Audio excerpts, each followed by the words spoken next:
you doing? I'm well. How are you? I'm well, thank you. So, creationism versus evolution as far as being taught in schools. What's your stance on that?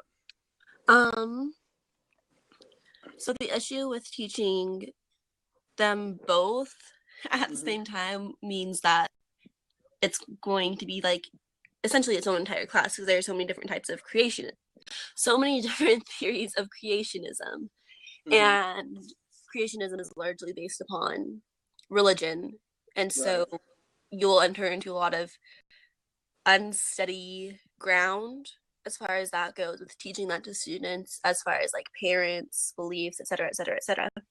Furthermore, separation of church and state is a barrier, a barrier to teaching creationism in schools. And even though I do believe in creationism, I'm that's not my hair. I'm a Christian, but there's not necessarily scientific evidence to back it and form an actual curriculum based on like proven facts that are accepted by a whole, if that makes sense. It does. What? It does. That makes sense. That's logical. And a few seconds ago, I said creationism is based in religion, and so if you want your child, if you want to learn creationism, then that's obviously going to come from your religion or any research you do outside of school. And evolution is also kind of this stepping stone, something. What's the phrase? Stepping stone to a lot of other scientific theories and stuff. And so that makes it necessary to learn about in science classes. Okay. I can understand that. My number one issue with, I honestly think that neither of them should be taught. I think the fact that if you look at textbooks that are out today with information on evolution versus textbooks that contain information on evolutionism a decade ago, there's so many inconsistencies and things that are changing that it's not a completely developed theory yet. It continues to be changing and developing, and things that evolutionists believe now to be factual are things that they are completely opposite of things that they said were factual a decade, 20 years ago. So I think until it's finished developing, as with many other scientific theories, it shouldn't be taught as being fact. But I think the more important issue is that for anyone who believes any religion, whether we're Christian or otherwise, if you believe in creationism, then the fact that evolution is taught you in school absolutely tells you that you're wrong, your parents are wrong, your belief system is wrong. For example, with Christianity, the very first passage of the Bible is, in the beginning, God created the heavens and the earth. So from the very get-go, you're establishing to any Christian student that no, everything you believe, everything your family believes, your parents believe, your church believes is actually a lie, and here's why. And I don't think that anybody has the right to attack everybody's religion in that sense and establish them all as being lies. When there's not even a consensus, I think, especially when there's not even a consensus within the scientific community of evolution being fact. There are a lot of scientists who are creationists who believe in God. And I think until there's consensus within the scientific community on that, which means that there's indisputable fact, because I think that if you are a scientist, proven scientist, a doctor, whatever, and you work within that field, then there's consensus among what you believe. Nobody argues with, example, gravity. Nobody argues with the sun being the center of the solar system because that's a consensus within the scientific community. Evolution is not. So either until that evidence is presented that makes it indisputable, then I don't think the education system has a right to tell every Christian or every other person who has creation as part of their belief system that they're wrong and everything that they're being taught is a lie. That makes sense. Another thing that makes me think that evolution is something that should be taught in schools is that it is such an underdeveloped theory and it is constantly going through its own evolution. Yeah. I'm funny. I'm sorry. No, you're absolutely right. But it's constantly going under its own evolution. It's got such a complex and fluid, or it's got such a complex history and such a fluid path ahead of it that giving students that basis understanding of it and of its history and of how it's gotten to this point sets them up to understand it for whenever it does become more solid and whenever it does become more concrete. And it's a pretty important scientific theory as underdeveloped as it is. Right. And it links together a lot of environmental scientific it links together a lot of aspects of environmental and biological science, which again makes it pretty what's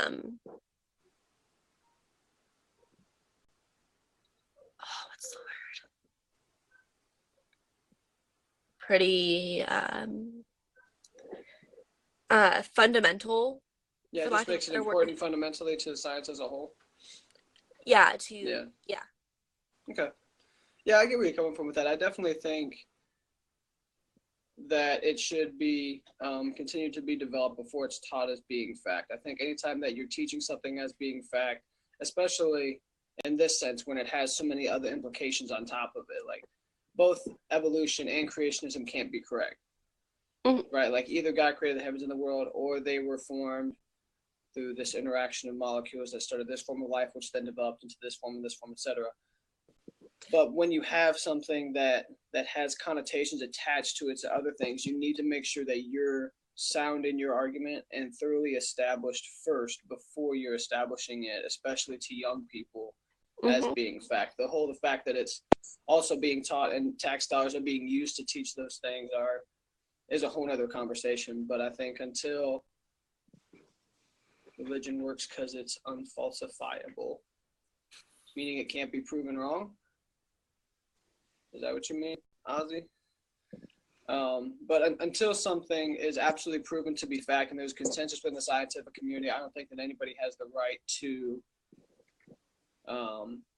tell an entire group of religious people that everything they believe is wrong. Now, when I was in school, it was taught that teachers had to use the caveat in the beginning of, I'm obligated to teach you this, as they don't necessarily accept it as fact or not themselves. It's kind of like when a TV show, like the network beforehand will say, this doesn't necessarily represent the views of the network. Yeah. It's like that, where the teacher's like, well, maybe I believe this, maybe I don't, but I'm obligated to teach it. Well, if you're obligated to teach it, it seems like you could be obligated to teach evolution and creationism, maybe depending on what's like more prevalent within that specific community as far as which type of creationism, what background for that. Like some people believe this, others believe this. But I think until you have that thoroughly established in fact and have that consensus within the scientific community, then I don't think it should be taught in school at all, period. What if it's taught as this uncertain theory, as this is a theory of how we got to this point, but we're not entirely sure. We don't have a 100% foolproof. I'm good with that. Yeah. And also I like that idea. And you also said that it's either creationism or evolution. But if you there's a teacher in my state, a professor, and he teaches Christian Judeo creationism, and how it's actually incredibly probable that wow, somebody's tapping the screens a lot. He teaches that, and he has like this crazy developed theory that evolution and creationism, at least Judeo-Christian creationism, can be both valid. And he actually almost got fired for teaching that, since it's at a Nazareth it's university. Not going to be popular with people, yeah. Especially at a Christian university. Yeah. But it's an incredibly interesting theory. It is. And I think it's important to keep your mind open to those kind of things too, and not be, well, this is what I was taught, so this is just what I believe, and I don't want to hear anything else. I think Christians, we tend to do that a lot. I'm a Christian. Oh yeah. And I think that we're like, oh no, you're an evolutionist, you don't believe in God, you're a horrible person, and then we just throw everything out the window, and so we don't actually know how to interact with people who believe in evolution, because we don't even know what it is. We just throw it all out the window and ignore it. and don't give any validity to the things that are actually proven to be true about it while it's still a developing theory. Mm-hmm. Which I don't think is particularly intelligent. It's kind of closed-minded and ignorant, really. But yeah, it really is. To each their own, I guess. But I don't know. I think it would be really hard to try to please everyone in this situation.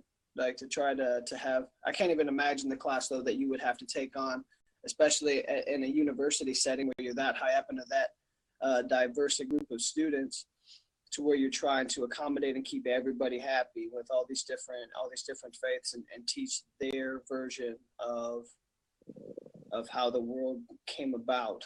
So it seems like it would be significantly easier to just throw it out the window. But then the problem that's created there is, how do you answer those questions as a scientific community and as you're supposed to be teaching kids about science and about the development of the world, where which theory you would teach them as far as beginning goes. So it's a bit of a conundrum, I think, but yeah, definitely.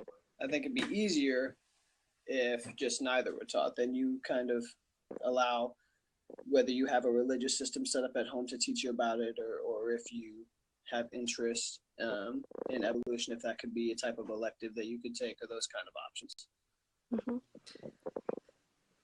It really is a catch-22 because there are a lot of professionals and sorry, I'm having a hard time Englishing today, apparently. A lot of ordinary people who do see evolution as, like I said earlier, a fundamental piece of science. And whenever you take out one puzzle piece, it can kind of become a mess. And especially Darwin himself, he was such a influential figure within the scientific community that teaching him without evolution kind of doesn't give students the whole history and the whole theoretical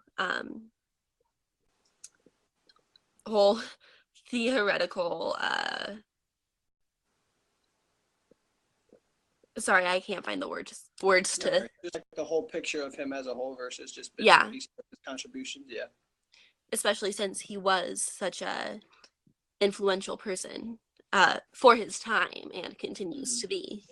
Right. Yeah, I agree with you on that.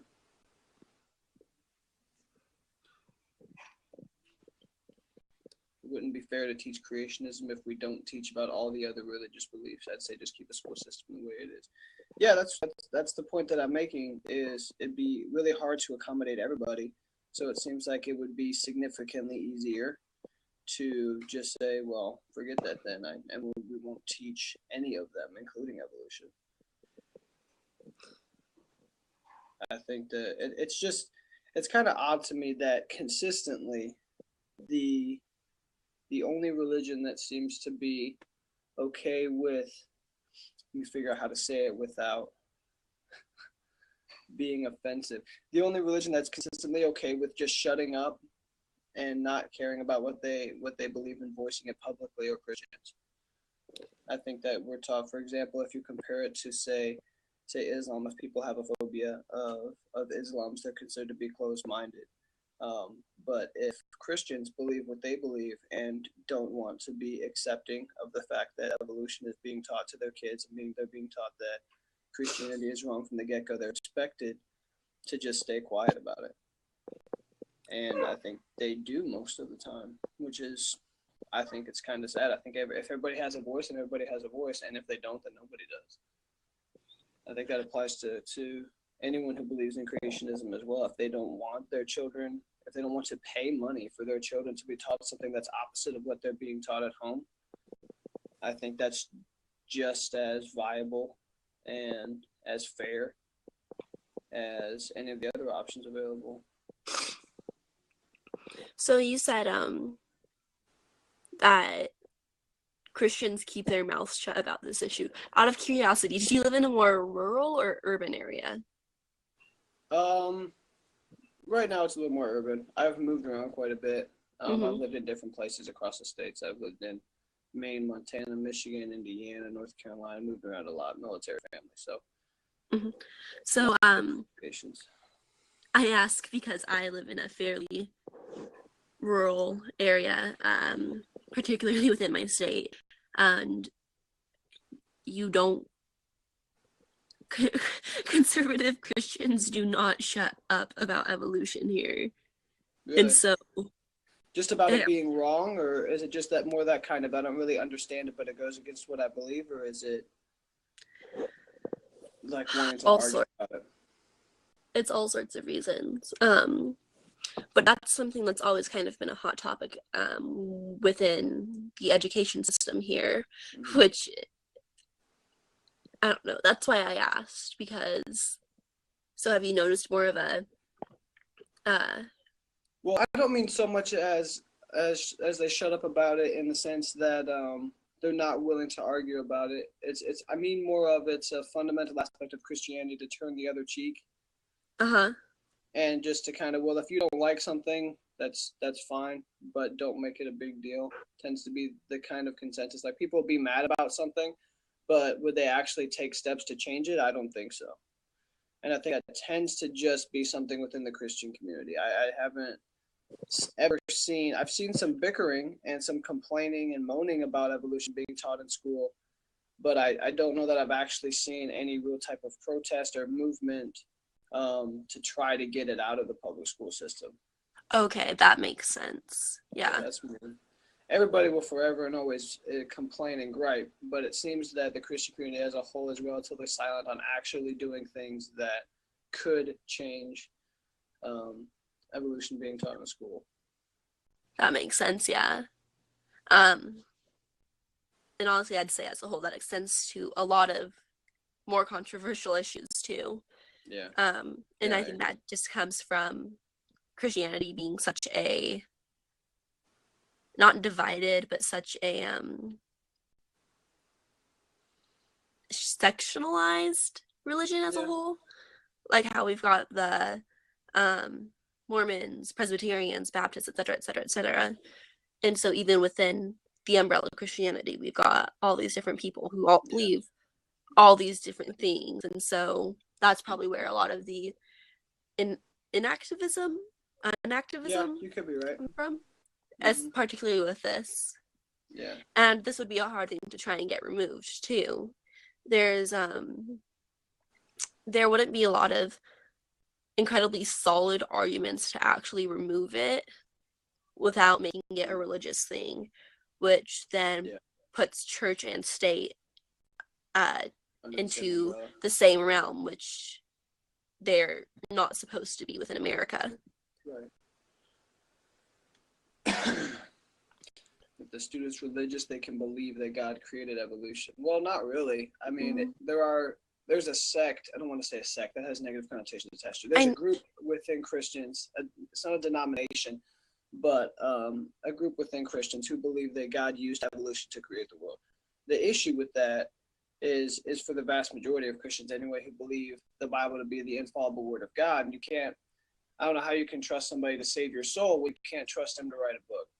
And if you believe in the Bible, which again the first verse says, in the beginning God created the heavens and the earth. Mm-hmm.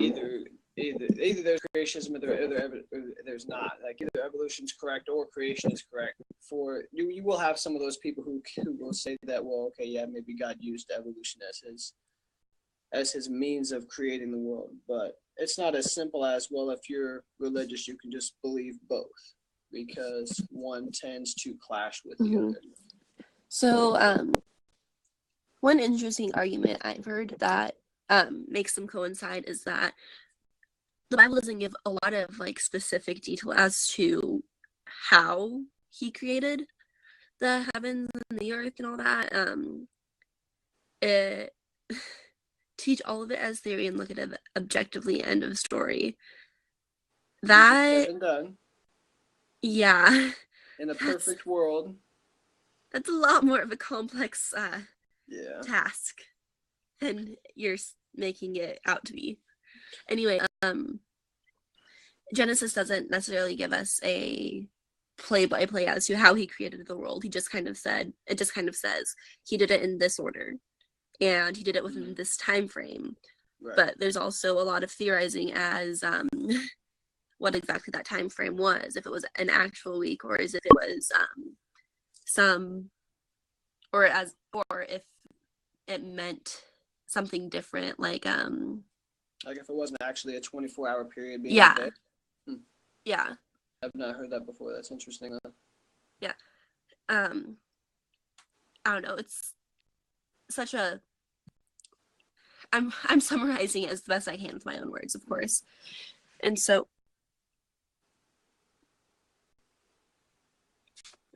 it's not about political. So it's not about political correctness, cuckoo genie.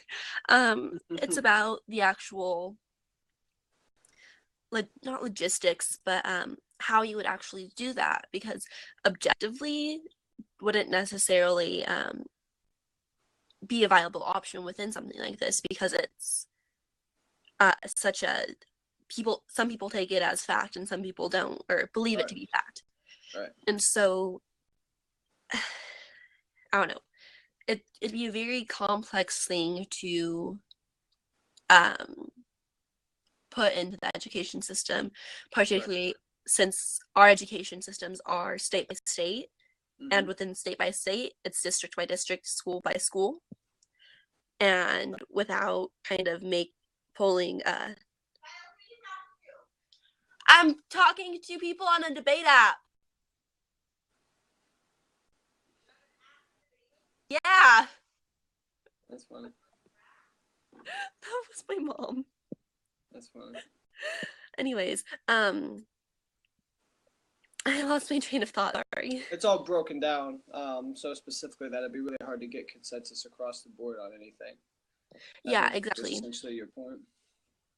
Especially since we have things like private schools too, which are someone made that comment that they got taught both in Catholic. Yeah. Someone said that they got taught both in Catholic school, which is interesting. Mm-hmm.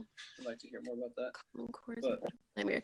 Okay, let's not go into Common Core, because that in and of itself is a wildly complex issue too. Yeah. I don't disagree that political correctness is nonsense. I think there's a balance to it. I don't think it has to be spectrumized to where either everybody's so sensitive that you can't say anything, or we just don't care about how anybody feels. There's got to be some kind of middle ground with it. I think that this is a good example of it, because if you say that, again, I harp on the same point, but they can't both be factual. And if I teach you that evolution's true and you believe in creationism, or your family does, or your group of friends do because of the church you go to or whatever, then I keep wanting to say it a certain way, but I'm essentially saying that all of that's nonsense and everything that you believe is nonsense. And to be taught that in the school, I don't think that's about political correctness. I think it's a lot deeper than that. It's not about not stepping on anybody's feelings. It's you're being taught one thing at home, an entire another thing within the school system, and the two clash with each other. Earlier you talked about kind of attaching a disclaimer to it, saying that this is a theory, not 100% proven, and so I think that accomplishes the not saying people are entirely wrong for creationism, but still being able to teach evolutionism within schools. And so I think I don't know what the boundaries are on what the teachers are allowed to say. What I always heard was I'm obligated to teach you this. They didn't necessarily say I believe this or don't believe this, or this is a theory or this is factual. And I don't know if they can present it as a theory. Like people always say that evolution's not factual because it's called the evolutionary theory, but that's just not having any understanding of how scientific theory works. Yeah. Yeah, maybe we don't have another word for that besides theory. But anyway, I don't know if they're actually allowed to say that. That would be interesting if they were, to present the entirety of it as a theory. But then you have the whole other issue that I have with it is there's no consensus within the scientific community on it. Why is something being taught in school to which not even the scientific community is agreed upon? If you have to teach something as, well, this is a theory, we don't know yet, it's still developing, yada, yada, yada, then why are we so obsessive about making sure that everybody knows about this theory and accepting it as being fact before we even know whether it is or not? I don't know how it is within the education system that you went through, but in the one I'm currently going through right now, evolution isn't really taught unless you're in the specific class that teaches it. And so like you're not going to hear about evolution if you take the chemistry course, and you're not going humans could observe billions of years ago, hence why it's called a theory. Anyways, and so that's something that varies, I think, because in my school I'm not being required to learn evolution unless I go into environmental science or biology or whatever the course is in my school. Gotcha. So and so I don't think that's a must for everybody then. Yeah. That's a good thing, I think. Gives you the option there at least. Mm-hmm. And as far as I'm aware, within my district, science is very not compartmentalized, but kind of divided. Mm-hmm. And so you learn one subject of science, and then you learn a different subject of science, and so on and so forth. Gotcha. And so since evolution kind of stays within the realm of environmental science and biology, then you're most likely going to only hear about it in those courses or integrated courses, which often those courses aren't required. I think that's a good thing. That's a proposed solution that I think is a good one. Again, in the perfect world, I think that it'd be great for everybody to learn about evolution, because if you don't agree with it, then at least you know why you don't agree with it. And you can understand the argument and have your disagreements with it and move on, but you're actually educated on the topic. Yeah. But again, that's in the perfect world, and it just wouldn't happen that way. So I do think that's a good thing, though, if it is broken down that way, so where you kind of have the option, like, hey, this class is about evolutionism or includes evolution, and mm-hmm. you have the option of taking that versus being forced to. I think that's a pretty good option. That'd be a good thing. How was it in the science classes you've taken? It came through in like third grade.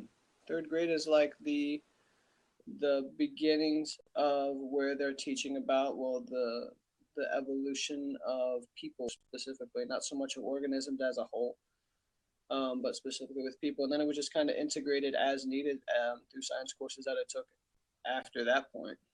So kind of like humans were Neanderthals, Cro-Magnons, etc., like that type of. Yeah, and it was broken down to where you talked about all the different organisms, where it wasn't a single class that included everything about evolution, but it was aspects of evolution included in this class. And 2 grades later, I had another science course, and evolution was part of this way. And to where you get the entirety of it, but not super condensed and concentrated.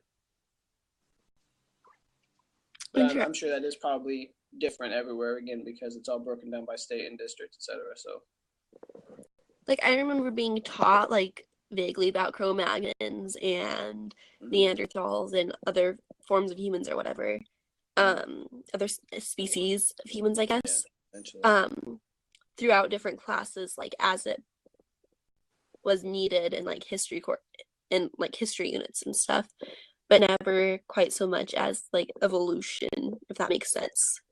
Yeah, it does. Because, like, you can't really dispute the whole Cro-Magnon Neanderthal thing, because there's, like, bones and skeletons that prove that, hey, there were these different types of humans. Whether that was so much evolution or, like, evolving, or we had these different species, and then survival of the fittest, the rest of them died off. Yeah, right. Which I believe survival of the fittest is Darwin. Yeah, that's part of his theory. Yeah. And he's not wrong. Like, that's why I think it's good for everybody to learn about it, because there are aspects of it that are absolutely accurate. But if you don't know, you argue. You can't let the fittest don't survive, because right.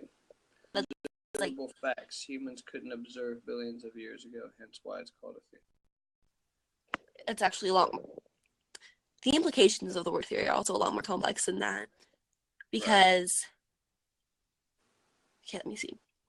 What the commenter is talking about is closer to, like, a hypothesis than it is a theory, because theories actually do have research and some facts to back it up, but it's not entirely accepted as fact as far as my understanding of the linguistics of it go. Or Yeah, that's definition accurate. And goes. then the whole scientific method includes formulating your hypothesis and then testing it repeatedly, retesting it, reformulating your hypothesis, testing it again. And after it's proven, then it's a fact and a scientific law. So the whole linguistics of it is weird because it really just shouldn't be called a theory because it just gives everybody the impression like, well, we just think this and don't actually have any basis for it. Like, Well, it's not completed being proven. I think there's but there are the fundamental scientific reasons. misunderstanding of the word theory itself. Exactly. Yeah. I don't think enough people know what a theory actually is, at least within this context of science. Right. I agree completely. Well, I think it sounds too loosely in casual conversation. Yeah, exactly. That's true, yeah. And so that's led to people having a massive misunderstanding of the word itself because we just throw it around without actually understanding using what it it means correctly. within these parameters. Yeah. I agree. All right. Well, I think ultimately, if they can find a way to make it to where it's more elective and not being taught from the get-go, and to where you have more of the option, I think that's more ideal. But yeah, I don't see it changing anytime soon. I think it'll continue to remain in the system and continue to develop as we learn more about it. So I don't see it going anywhere. Yeah, I think we've kind of reached more or less agreement on it. Or kind of that it won't change anytime soon, but that teaching it in a more elective manner is probably better. And it's a very complex thing all around to try and change the public education system like that. It would not be simple. Not at all. Mm-hmm. All right, well, it was good talking to you about it. I think, talking to you too. I think that was good. I agree. Okay. Have a nice day. You too. Bye.